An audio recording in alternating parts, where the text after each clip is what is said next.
Hello guys, welcome back to our YouTube channel. Guys, നമ്മൾ മൂകാംബികയിലേക്ക് പോകുന്നതാണ് രശ്മികക്ക് അരിയിൽ എത്തിക്കാൻ വേണ്ടിയിട്ട്. അതുകൊണ്ട് ഗോതമ്പ് കൊടുത്തിട്ട് പോകുന്നുണ്ട്. അരക്കിലോ മല്ലിപ്പൊടിയും 3 കിലോ ഗോതമ്പ് പൊടിയും മേടിച്ചിട്ട് അവിടെ പോയിട്ട് ഗോതമ്പ് ഇട്ടിട്ടാണ്. നല്ല അടിപൊളിയായിട്ട് ഇൻട്രോ എടുക്കാൻ വന്നിരുന്നത് അത് കൊളാക്കി തന്നത് ജിത്തോട്ടൻ്റെ അനിയനാണ്. രണ്ടാമത്തെ അനിയൻ ഓൻ ആർമിയിലാന്ന് ഓൻ ലീവിന് വന്നിട്ടുണ്ട്. ഓൻ വരാൻ വേണ്ടി നമ്മൾ വെയിറ്റ് ചെയ്ത് നിൽക്കുന്നത് എന്താണെന്ന് വെച്ചാൽ ഞാൻ മുന്നേ പറഞ്ഞ പോലെ യശ്മികേന വിദ്യാരംഭം കുറിക്കാൻ വേണ്ടിയിട്ട് നമ്മൾ മൂകാംബികയിലേക്ക് പോകുന്നതാണ്. അപ്പം നമ്മളെ യാത്ര തുടങ്ങി. മൂകാംബിക ക്ഷേത്രത്തിനെ പറ്റി പറയുകയാണെങ്കിൽ പണ്ട് കേരളത്തിൽ അത്രയൊന്നും സരസ്വതി ക്ഷേത്രം ഇല്ലേനും. ഇത് മനസ്സിലാക്കിയ ശങ്കരാചാര്യർ ദേവീനെ പ്രീതിപ്പെടുത്താനും അതുപോലെ തപസ് ചെയ്യാൻ വേണ്ടിയിട്ട് കുടജാദ്രി മലനിരയിലേക്ക് പോകും. ശങ്കരാചാര്യരുടെ തപസ്സിൽ സരസ്വതി ദേവി തൃപ്തിയാവും. അങ്ങനെ ദേവി അദ്ദേഹത്തിൻ്റെ പുറം കേരളത്തിലേക്ക് വരാമെന്ന് തീരുമാനിക്കും. ശങ്കരാചാര്യരുടെ മുന്നിലും ദേവി പിന്നിലായിട്ടും നടക്കും. അങ്ങനെ യാത്ര തുടർന്ന് പക്ഷേ വരുന്ന വഴിയിൽ ദേവി ഒരു കാര്യം പറയും. എന്ത് സംഭവിച്ചാലും വഴിയിൽ സംശയിച്ച് നിൽക്കാനോ തിരിഞ്ഞു നോക്കാനോ പാടില്ല എന്ന് പറയും.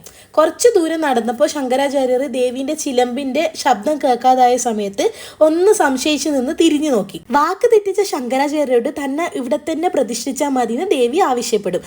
അങ്ങനെ ശങ്കരാചാര്യർ ദേവീനെ കുടജാദ്രി മലയിലും പിന്നീട് മൂകാംബികയിലും പ്രതിഷ്ഠിച്ച്.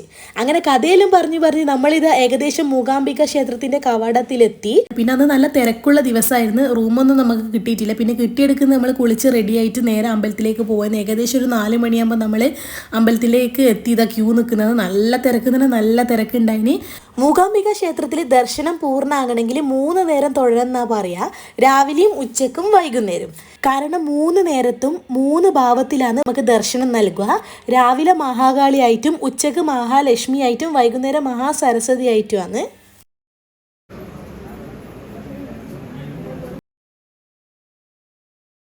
അങ്ങനെ നീണ്ട നേരത്തെ കാത്തിരിപ്പിന് ശേഷം നമ്മൾ ക്ഷേത്രത്തിനകത്തെത്തി ദേവീനെ ദർശനം കഴിഞ്ഞ് എന്നിട്ട് നമ്മൾ പുറത്തേക്ക് ഇറങ്ങി. പിന്നെ നമ്മൾ കുറച്ച് ഫോട്ടോസെല്ലാം അവിടെ തേരിൻ്റെ ഇടുക്കിയിലും പോയി ഫോട്ടോസും കാര്യങ്ങളെല്ലാം എടുത്ത് പിന്നെ അവിടുത്തെ പ്രസാദമായ ലഡു എല്ലാം വാങ്ങിച്ചിട്ടുണ്ടായിരുന്നു. പിന്നെ ഇനി നമുക്ക് അരിയിൽ എഴുതിക്കണം. അപ്പോൾ അവിടുന്ന് റെസീറ്റ് എല്ലാം മുറിക്കണം. അങ്ങനെ അവിടെ റെസീറ്റും കാര്യങ്ങളെല്ലാം മുറിച്ച് കൊണ്ടുവന്ന് ഇനി നമുക്ക് അരിയിൽ എഴുതിക്കുന്നതൊക്കെ പോകണം. അവിടെ ഫസ്റ്റ് ബാച്ച് ഓൾറെഡി അരിയിൽ എഴുതിക്കൊണ്ടിരിക്കുന്നതാണ്. ഇനി നെക്സ്റ്റ് നമ്മളതാണ്. അങ്ങനെ അതിന് വേണ്ടിയിട്ട് നമ്മളവിടെ വെയിറ്റ് ചെയ്ത് നിൽക്കുകയോ ചെയ്തത്.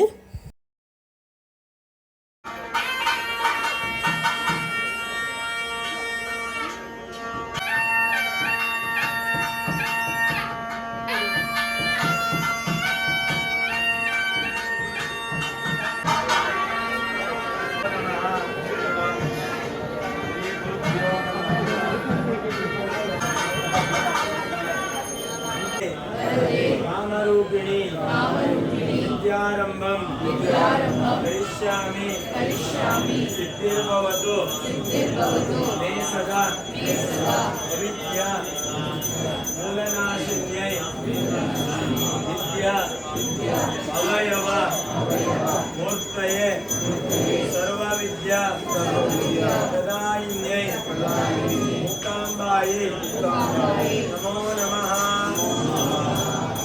ಮಂಜಲೆಲ್ಲ ಕುಟ್ಟಿಗಳ ಕೈಗೆ ಕೊಟ್ಟಳು. ಓಂ ಹರಿಶ್ರೀ ಗಣಪತಯೇ ಓಂ ನಮಃ. ಓಂ ಬರೀ ಭಕ್ತರೇ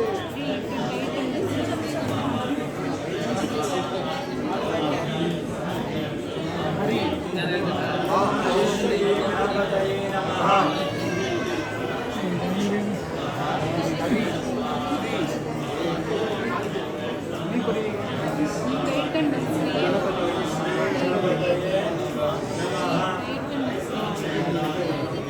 श्री गुरुभ्यो नमः.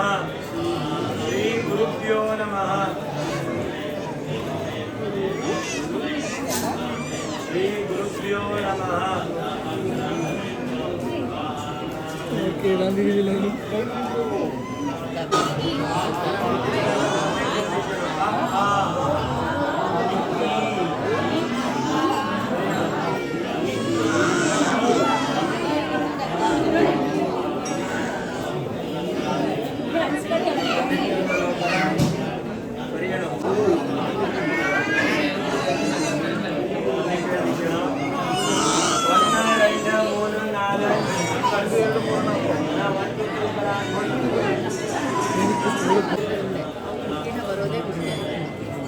അങ്ങനെ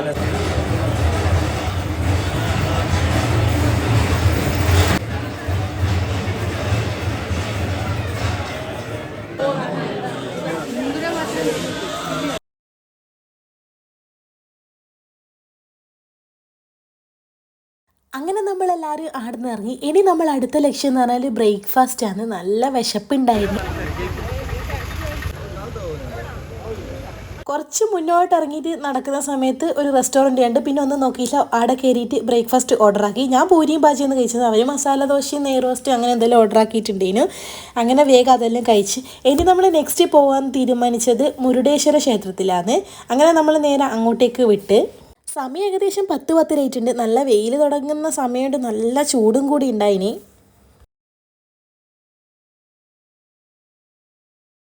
അങ്ങനെ നമ്മൾ മുരുടേശ്വരത്ത് എത്തി. നല്ല ബ്യൂട്ടിഫുൾ വ്യൂ ആണ്. ഞാനിവിടെ ഫസ്റ്റ് ടൈമാണ് വരുന്നത്. എനിക്ക് ഭയങ്കര ഇഷ്ടപ്പെട്ടിട്ടുണ്ടായിരുന്നു.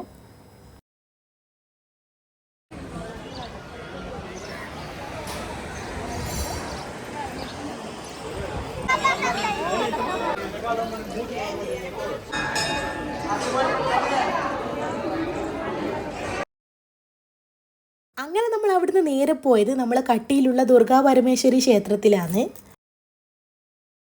കഴിഞ്ഞ കൊല്ലം ഞാൻ ഇവിടെ വന്ന വ്ളോഗ്സ് എല്ലാം ചെയ്തിട്ടുണ്ടായിരുന്നു. എൻ്റെ ചാനൽ ചെക്ക് ചെയ്ത് നോക്കിയാൽ കാണാൻ പറ്റും. നമ്മൾ പോയ ദിവസം അവിടെ ഉത്സവം തുടങ്ങുന്നത്ര. ഇത് ഡേ 1 ആണ്. അപ്പോൾ നമ്മൾ കഴിഞ്ഞ പ്രാവശ്യം സ്റ്റേ ചെയ്ത സെയിം ഹോട്ടലിൽ തന്നെയാണ് റൂം എടുത്തത്. അപ്പോൾ നമ്മൾ പോയി പിന്നെ ഉറങ്ങാനൊന്നും നിന്നിട്ടില്ല. വേഗം കുളിച്ച് റെഡി ആയിട്ട് ജിത്തോട്ടൻ്റെ ഫ്രണ്ട് ഉണ്ട്, ഓരോ വീട്ടിലേക്ക് പോകുന്നതാണ്.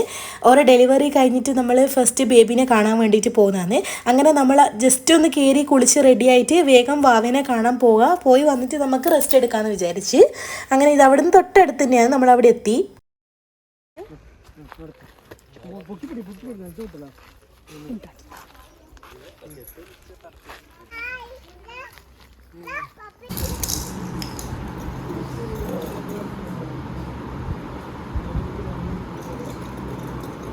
അങ്ങനെ ആടെ എത്തിയിട്ട് കുഞ്ഞി വാവേൻ്റെ കൂടെ മോള് കുറേ സമയം കളിച്ച് വാവേനെ നമ്മൾ എടുക്കുകയും ചെയ്ത്. പിന്നെ നമ്മൾ തീരെ ഉറങ്ങിയിട്ടില്ലല്ലോ.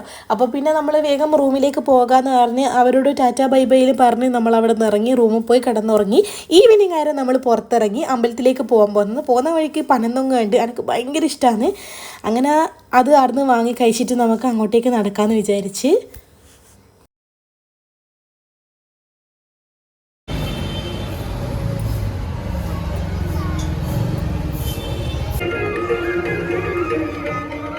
ഇവിടെ വന്നാൽ ഒരിക്കലും മിസ്സാക്കാൻ പറ്റാത്ത ഒരു ഫുഡ് ആയിട്ടാണ് ഈ ഗോളി ബജ്ജി.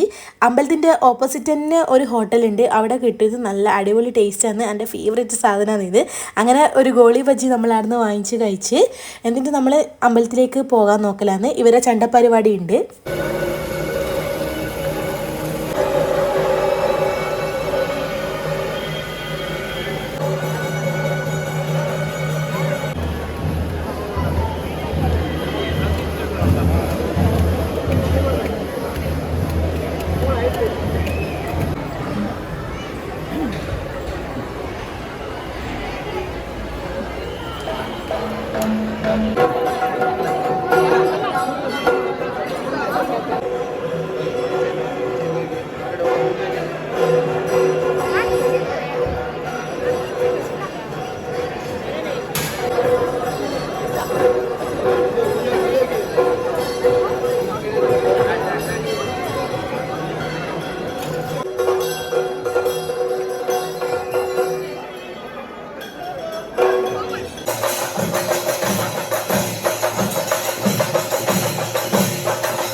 ഡേ ആണ്. സെക്കൻഡ് ഡേ രാവിലെ തന്നെ എണീച്ച് ഫ്രഷായി നമ്മൾ അമ്പലത്തിൻ്റെ അടുത്തോട്ട് പോകുന്നതാണ്. നമുക്ക് ഇന്ന് തന്നെ തിരിച്ച് കണ്ണൂർ എത്തണം. വേറെയും ചില പരിപാടികളുണ്ട്. അപ്പോൾ നമ്മൾ ബ്രേക്ക്ഫാസ്റ്റ് കഴിക്കാൻ പോകുന്ന വഴിക്കാണ് ആനേനെ കണ്ടത്. അപ്പോൾ യശ്മിക്ക് പറഞ്ഞ് നമുക്ക് ഇവിടെ നിൽക്കാം, ആനേനെ കാണണമെന്നെല്ലാം പറഞ്ഞിട്ട് അങ്ങനെ അവിടെ നിൽക്കുന്നതാണ്.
അങ്ങനെ നമ്മൾ തിരിച്ച് റൂമിലേക്ക് വന്ന് പിന്നെ റൂം വെക്കേറ്റ് ചെയ്യാമെന്ന് തീരുമാനിച്ച് അങ്ങനെ നമ്മൾ സാധനങ്ങളെല്ലാം പെറുക്കിയെടുത്ത് വണ്ടിയിൽ വെച്ച് നമ്മൾ അവിടെ നിന്ന് ഇറങ്ങി. അങ്ങനെ ഇതാ കണ്ണൂരേക്ക് പോയിക്കൊണ്ടിരിക്കുന്നതാണ്. പിന്നെ നല്ലോണം ദാഹിക്കുന്നുണ്ട്, നല്ല ചൂടാണ്. അപ്പോൾ വരുന്ന വഴിക്ക് കരിമ്പ് ജ്യൂസ് കുടിക്കാമെന്ന് വെച്ച് അങ്ങനെ കരിമ്പ് ജ്യൂസ് കുടിച്ച് നല്ല മധുരമുള്ള കരിമ്പായിട്ട് ഞാൻ കുറച്ച് വീട്ടിലേക്കും കൂടെ വാങ്ങിപ്പിച്ചിട്ടുണ്ട് അച്ഛനെ കൊണ്ട്. പിന്നെ ഉച്ചയ്ക്ക് ലഞ്ച് കഴിക്കാൻ വേണ്ടിയിട്ട് നമ്മളൊരു ഹോട്ടലിൽ കയറി. ഞാൻ ബിരിയാണി പറഞ്ഞ് ഇവരെല്ലാം സാധാരണ ചോറാണ് പറഞ്ഞത്. അങ്ങനെ ബിരിയാണിയും ആവോലി പൊരിച്ചതെല്ലാം കൂട്ടി നമ്മളവിടുന്ന് കഴിച്ചു. നല്ല വൈബുള്ളൊരു ഹോട്ടലേനു, നല്ല വയലിൻ്റെ കരക്കായിട്ട് അടിപൊളി സെറ്റപ്പേനു. അങ്ങനെ ഫുഡെല്ലാം കഴിച്ച് വീണ്ടും യാത്ര തുടർന്ന്. അപ്പോൾ വീഡിയോസ് ഇഷ്ടപ്പെട്ടിട്ടുണ്ടെങ്കിൽ ഷെയർ ചെയ്യലേക്ക്, സബ്സ്ക്രൈബ് ചെയ്യുക.